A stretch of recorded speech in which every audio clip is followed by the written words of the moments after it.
Assalamualaikum warahmatullahi wabarakatuh. Perkenalkan, nama saya Reza Amanda, Prodi Sistem Informasi dengan NIM 04881287, asal dari UT Medan.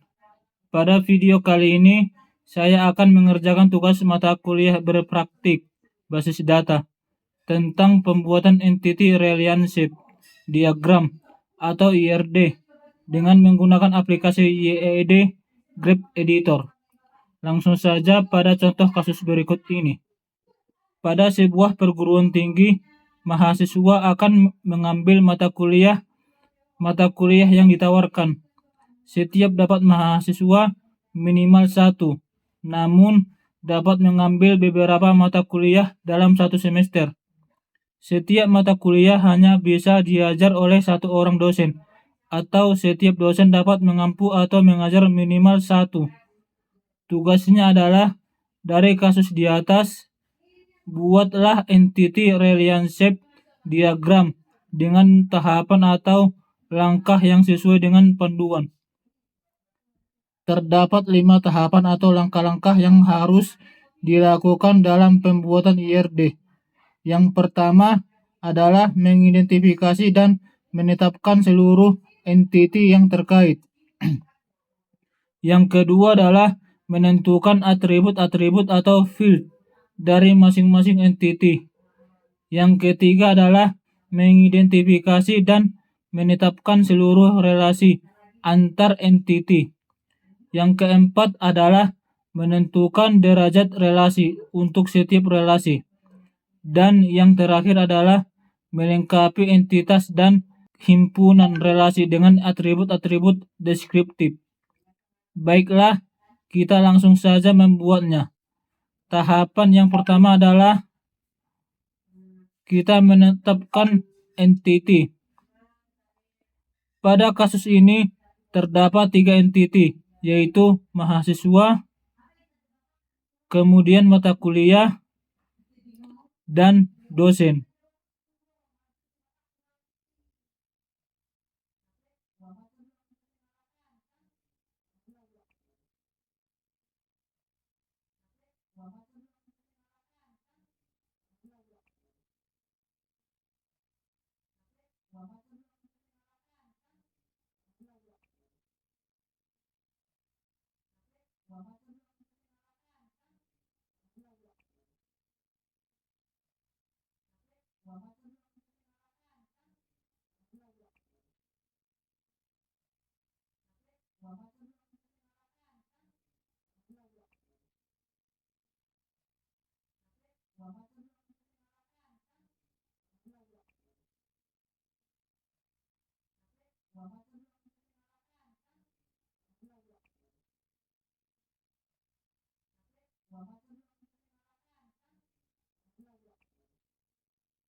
Kita sudah membuat 3 entity, yaitu mahasiswa, mata kuliah, dan dosen. Kemudian tahap yang kedua adalah menentukan atribut-atribut dari semua entity. Karena dalam kasus ini tidak disebutkan atribut dalam setiap entity secara rinci, maka kita dapat menentukan atribut menurut intuisi yang terjadi dalam kehidupan sehari-hari. Atribut apa yang dimiliki oleh mahasiswa?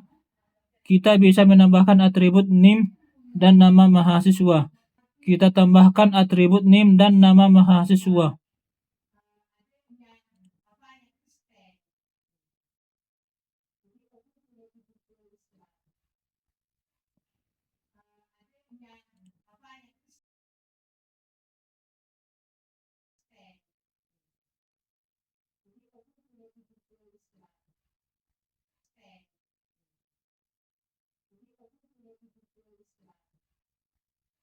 Kemudian kita menentukan atribut mata kuliah.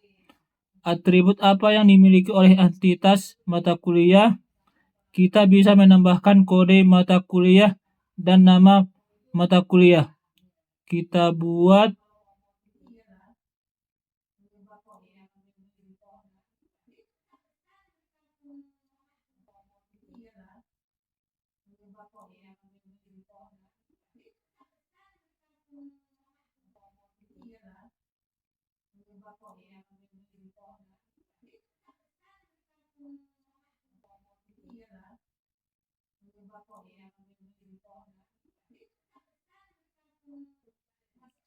kemudian mata kuliah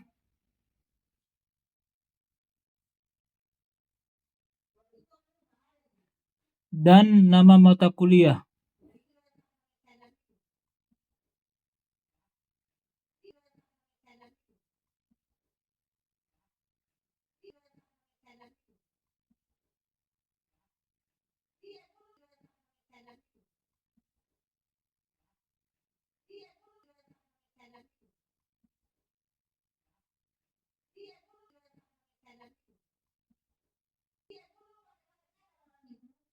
Entiti dosen kita bisa menambahkan atribut NIM atau nomor induk dosen dan nama dosen.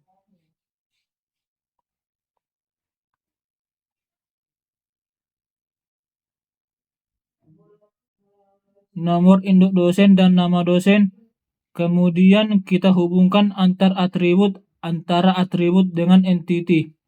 Kita sudah membuat atribut-atribut untuk entitas-entitas berikut.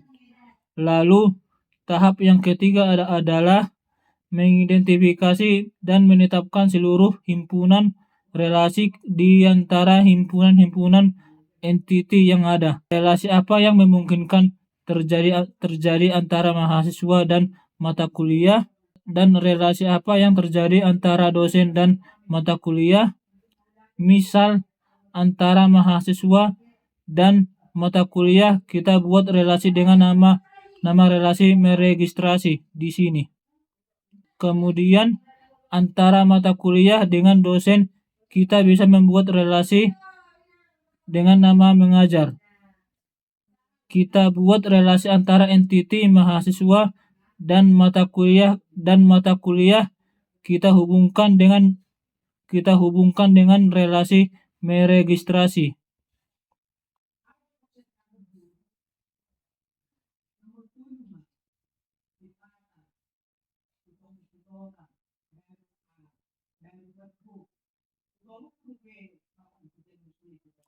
Kemudian untuk mata kuliah dan dosen kita bisa menghubungkan relasi dengan nama mengajar.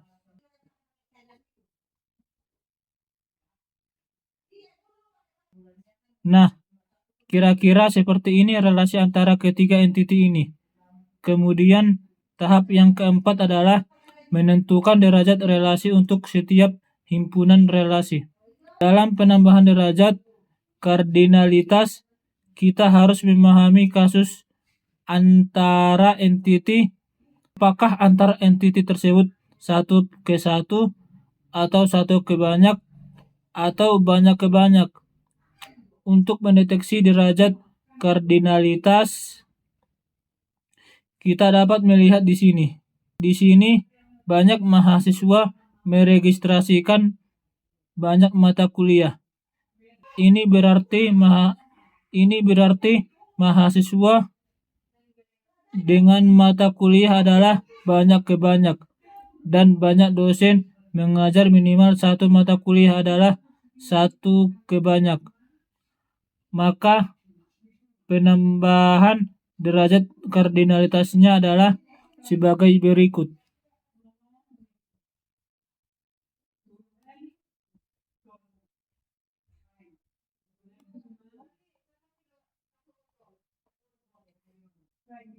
sudah kita buat untuk derajat kardinal, oralitasnya antar entitas dan antar relasi. Untuk tahap yang terakhir adalah melengkapi himpunan entitas dan himpunan relasi dengan atribut-atribut. Terakhir adalah melengkapi himpunan entitas dan himpunan relasi dengan atribut-atribut deskriptif. Di sini terlihat jika relasi dari setiap entiti memiliki nilai banyak ke banyak, maka relasi tersebut berubah menjadi sebuah entiti dan atributnya adalah primary key dari setiap entiti yang terhubung. Maka diagram ini dapat kita sempurnakan dengan menambah atribut registrasi MK ini dengan atribut NIM dan atribut kode MK. Lalu kita hubungkan seperti ini. Kemudian kita juga membuat relasi baru untuk menghubungkan entitas mahasiswa dan registrasi MK dan antara mata kuliah dan registrasi MK. Jadi di sini relasi meregistrasi sudah benar.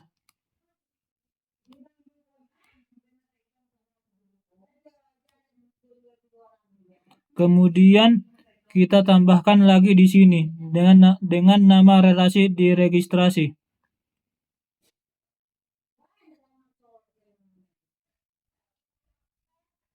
Diregistrasi. Kemudian kita membuat derajat kardinalitasnya. Setelah menyelesaikan kelima tahap pembuatan IRD ini, maka inilah tampilan diagram yang merupakan final dari entity relationship diagram. Mungkin itu saja yang dapat saya jabarkan. Kurang lebihnya saya mohon maaf dan sangat menerima kritik serta sarannya untuk lebih baik lagi dalam pengerjaan tugas di masa mendatang. Terima kasih. Wassalamualaikum warahmatullahi wabarakatuh.